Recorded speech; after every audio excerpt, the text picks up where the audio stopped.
सर्वेभ्यो नमः। मैं आपको गत कुछ सत्रों से इस मनुष्य के दूसरे जन्म की प्रक्रिया की चर्चा कर रहा हूं, क्योंकि इस दूसरे जन्म के कारण ही हमारे लिए एक शब्द बना, उसका नाम है द्विज। आप लोग सभी सामान्य भाषा में इस बात शब्द को सुनते हैं कि द्विज जो है पूजनीय होता है, द्विज अनुकरणीय होता है, द्विज अभिनंदनीय होता है, द्विज प्रशंसनीय होता है। हमने द्विज शब्द तो सुना, पर उस द्विज के मूल को जानने बिना कैसे पता लगेगा द्विज कैसे होता है। मैं छोटा सा था तो गांव में एक शब्द चलता था, पालागे। वो पालागे शब्द था। मैंने पिताजी से पूछा, ये पालागे किसको किया जाता है? आपके तो हम चरण छूते हैं। तो बोले जो द्विज है ना, उनको पालागे किया जाता है। आप लोग इस समाज की छोटी छोटी शब्दों को पकड़िए तो सही। पालागे क्यों किया जा रहा है? क्योंकि वो पूजनीय है, वंदनीय है। क्यों? क्योंकि वो द्विज हैं।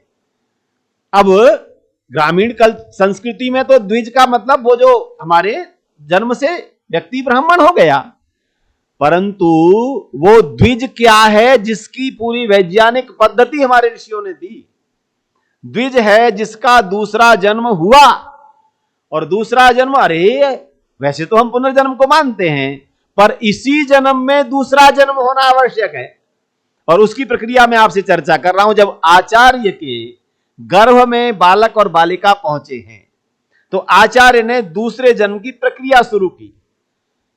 मेरे सनातनी भाइयों, हमारे आपके घर में इस प्रक्रिया की कोई व्यवस्था है? अपने को खूब कहते हो सनातन धर्म की विजय होगी, सनातन धर्म जीवित रहेगा। कैसे रहेगा? आपके हमारे घरों में उसकी प्रक्रिया है क्या? अगर आप 19वीं शताब्दी में महर्षि दयानंद सरस्वती जी के इतिहास को थोड़ा सा अलग कर दीजिए, आपकी कौन सी प्रक्रिया चल रही थी घर में बताइए? जन्म लेने के बाद एक होता था कार्य नामकरण। गुरुकुलों में गए तो आचार्य ने उपनयन किया, नहीं तो कोई उपनयन नहीं। और उसके बाद विवाह और अंत्येष्टि। इसके अलावा कुछ हो रहा है क्या हमारे आपके परिवारों में? जो इस वैदिक संस्कार शाला से नहीं जुड़े, वो नहीं जान रहे कि मनुष्य के दूसरे जन्म की प्रक्रिया पर कितना गंभीर चिंतन है। महर्षि दयानंद सरस्वती जी ने कहा, हे मेरे नवगृहस्थी नव दंपति, अब तुम गृहस्थ में आ गए हो, तुम्हारा कर्तव्य क्या है?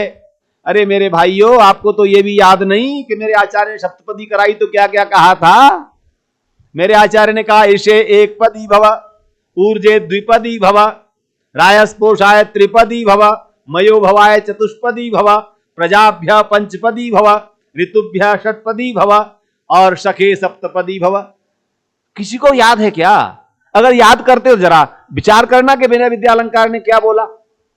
5वें कदम पर जाकर आचार्य कहता है, गृहस्थी अब तुम वर वधू पति पत्नी बन गए हो। तुम्हारा पहला कदम अन्न आदि के लिए, दूसरा ऊर्जा के लिए, तीसरा धन ऐश्वर्य के लिए, चौथा सुख और शांति के लिए, 5वां कदम प्रजा के लिए है। प्रजा का मतलब अभिप्राय संतान। प्रजा प्रकृष्टेन जायते या सा प्रजा। आज तो प्रजा का अभिप्राय क्या ले लिया हमने? ये सब प्रजा है जी। नहीं, ये सब प्रजा नहीं है। ये सब मनुष्य शरीर में आप स्वयं शब्द ले लीजिए क्या क्या है। प्रजा के लिए माता पिता प्रयास कर रहे हैं कि मेरे घर में कैसे संतान आए। तो आचार्य ने क्या पाठ्यक्रम दिया है जब आचार्य कुल में जा रहा है? जैसे माता पिता ने संतान की कामना के लिए पूरी तैयारी की, मानसिक रूप से तैयारी की, अपने घर के वातावरण को तैयार किया, फिर गर्भाधान संस्कार हुआ, 2 महीने बीतने के बाद पुंसवन संस्कार हुआ, 5 माह गर्भ में व्यतीत होने के बाद सीमंतोन्नयन संस्कार हुआ, जन्म लेते ही जात कर्म हुआ। मेरे आचार्यों, आचार्य ने भी अपना पाठ्यक्रम बनाया है। आचार्य के गर्भ में जब बालक बालिका पहुंच रहे हैं तो गर्भाधान हो रहा है। यह प्रक्रिया कहीं नहीं सुनाई जा रही, केवल वैदिक चिंतन सुनाएगा आपको। आचार्य गर्भाधान कर रहा है अपनी संतानों के आने पर। गुरुकुल में जैसे ही बच्चे प्रवेश हुए, उसके बाद पहला पर्व आएगा श्रावणी। मई जून का महीना ज्येष्ठ, वैशाख ज्येष्ठ में जाएगा, श्रावण में श्रावणी आएगा। आचार्य सब विद्यार्थियों को बिठाएगा, गर्भाधान यहां शुरू होगा आचार्य का। आप देखेंगे आचार्य उन सब विद्यार्थियों को जीवन का उद्देश्य बताता है। आप अब गुरुकुल में आ गए हो मेरे बालक बालिकाओं, अब आपको पूरे जीवन की कैसे विधि चलानी है मैं बताऊंगा, और उसका नाम कहता है उपनयन। मेरी बात में बात बढ़ती जाएंगी पर आप जुड़ते जाओगे। कैसे? आचार्य के गर्भ में जन्म लेने की प्रक्रिया का पहला कार्य है उपनयन। कभी कभी मैं इसको व्यावहारिक रूप से लेता हूं। एक तो है उपनयन का मतलब उप माने समीप, नयन माने ले जाना। आचार्य के समीप गए, ये उपनयन है। लेकिन ये जो हमारी आंखों में लगा है ना, आप सबके कुछ के होगा, सबके नहीं होगा, इसे हम क्या कहते हैं हिंदी में? आप लोग बोल दोगे जी ऐनक, चश्मा। नहीं नहीं नहीं नहीं नहीं, इसे कहते हैं उपनेत्र। क्या कहते हैं? उपनेत्र। अर्थात जब मेरी आंख थोड़ा सा न्यून देखने लगे तो मुझे उपनेत्र चाहिए, जिससे स्पष्ट होकर के दृश्य दिखे। आचार्य भी उपनयन करता है। मेरे बालक बालिकाओं, तुम मनुष्य जन्म में तो आ गए हो, पर अभी तुम्हारी दृष्टि स्पष्ट, विजन क्लियर नहीं है। विजन क्लियर कौन करेगा?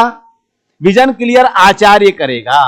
आचार्य दृष्टि देगा, जीवन की दृष्टि उत्पन्न करेगा। अर्थात तेरा जीवन एक दिशा में चलना है, एक उद्देश्य पर चलना है, एक अर्थ को प्राप्त करने के लिए। अर्थ का मतलब लक्ष्य, अभिप्राय है लक्ष्य, पुरुषार्थ की प्राप्ति के लिए, धर्म अर्थ काम मोक्ष के लिए। तो मैं तुझे उपनेत्र दे रहा हूं। आचार्य क्या कर रहा है जी? उपनयन। और उपनयन, नयन माने नेत्र, उप माने उपनेत्र, मैं चश्मा दृष्टि दे रहा हूं, और तू क्या करेगा? जीवन चलाएगा। तो दूसरे जन्म की तैयारी में आचार्य ने उपनयन करवाया। ये यहां से प्रारंभ हुआ। फिर उस आचार्य ने बच्चे की रुचि जानी, और रुचि जान करके उसकी शिक्षा प्रारंभ की। जो मैंने गत सत्र में भी आपसे कहा कि वो यदि किस रुचि का है, और ये रुचि कहां से बनती है, क्योंकि इसकी धारा आपके साथ जुड़नी है। रुचि बनती है मेरा प्रारब्ध किन किन जन्मों में रहा है, कौन सी शिक्षाएं मैंने प्राप्त की हैं, वो रुचि बनकर के आ जाती है। तो वो रुचि के अनुसार शिक्षा प्राप्त करता है। गुरु से कहता है आचार्य जी परख लेते हैं तुझे क्या पढ़ना है। ये उपनयन के साथ आचार्य के कुल का गर्भाधान मान लीजिए, ऐसा विचार करता हूं, क्योंकि आचार्य के गर्भ में जब वो गया तो उसका प्रारंभ यहां से हुआ, और उसके बाद उसकी जीवनचर्या चलेगी। आगे के सत्र में चर्चा करेंगे। धन्यवाद।